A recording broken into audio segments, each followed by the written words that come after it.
Water, earth, fire, air. Long ago, the four nations lived in harmony. Then everything changed when the Fire Nation attacked. This is the story of Avatar: The Last Airbender, told through Magic the Gathering cards. As Sozin's comet streaked across the sky, its fiery power magnified the Fire Nation's already fearsome strength. The Fire Nation wiped out the air nomads once and for all, hoping to destroy the Avatar in the process. Their power obliterated entire temples, turning once tranquil mountain sanctuaries into ruins of ash and flame. The Fire Nation's goal to conquer all the nations could now continue without the Avatar to stop them.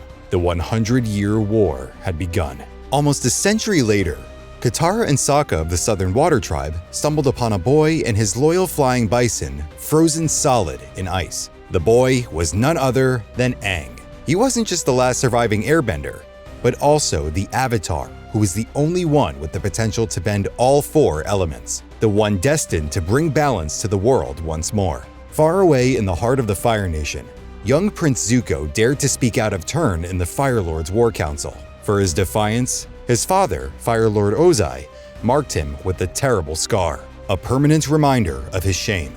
Banished and stripped of honor, Zuko was sent on the path to exile, tasked with an impossible quest to capture the Avatar and restore his place in the Empire. Accompanied only by his wise uncle Iroh, Zuko's journey was one of destiny and redemption.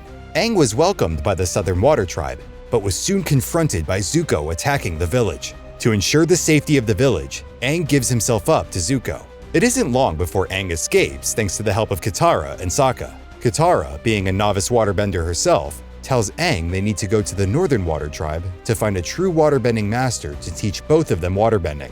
And so he embarked on a journey into the north. Accompanied by Katara and Sokka, the trio set off to the Northern Water Tribe. Along the way, they visited the Southern Air Temple, Aang's former home. Aang stumbled upon the remains of his beloved mentor, Monk Gyatso. The sight was a bitter revelation. Aang realized that he had been gone for 100 years, and the Fire Nation had wiped out his entire people and brought war to the rest of the world. Continuing their journey, the trio arrive on Kyoshi Island, where they are greeted with open arms by the villagers and the Kyoshi warriors. However, word of Aang's arrival spread quickly, and Prince Zuko soon launched a relentless attack to capture him.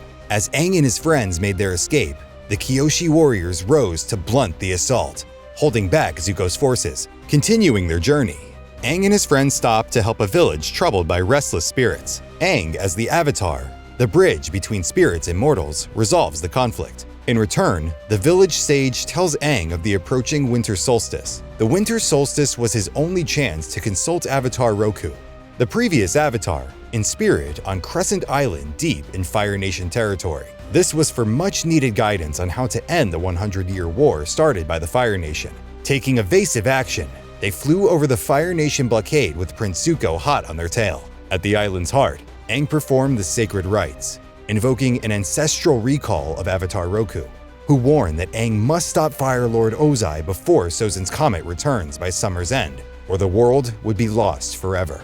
Meanwhile, the ruthless Admiral Zhao of the Fire Nation, having learned of the Avatar's existence from Zuko's desperate pursuit, mobilized his elite Yu-Yan archers to bring the Avatar to heal, while Aang was alone in search of medicine for Katara and Sokka.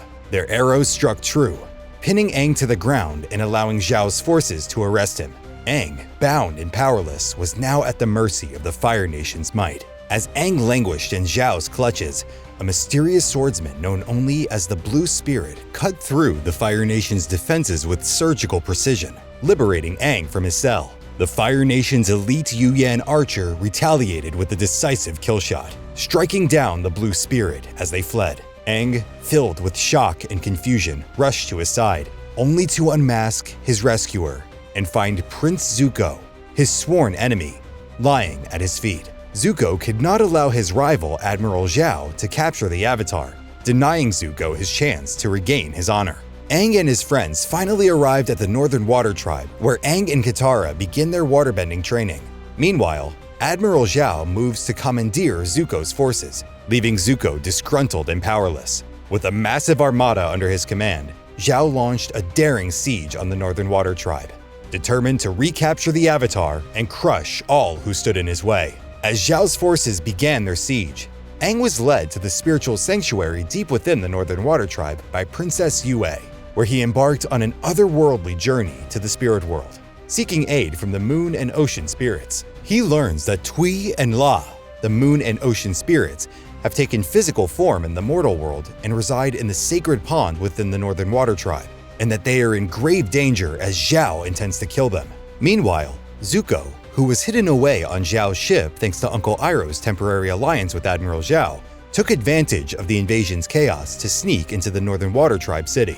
He seized the opportunity to capture Aang while he was in his spirit trance, intent on using the Avatar to restore his own honor. However, Aang broke free from Zuko's grasp upon his return, but he was too late. Admiral Zhao had slain the moon spirit in the sacred pond, leaving waterbenders powerless. In a final act of sacrifice, Princess Yue gave her life to revive the moon spirit, restoring balance to the world. The ocean spirit, enraged and unstoppable, fused with Aang, and together they inundate the Fire Nation's invasion force, sweeping Zhao and his fleet away in a torrent of fury and retribution. And that concludes Book 1 of Avatar: The Last Airbender. If you enjoyed this retelling, drop a like, subscribe, and hit the bell so you don't miss Book 2, where new allies, powerful enemies, and elemental mastery take the story to the next level.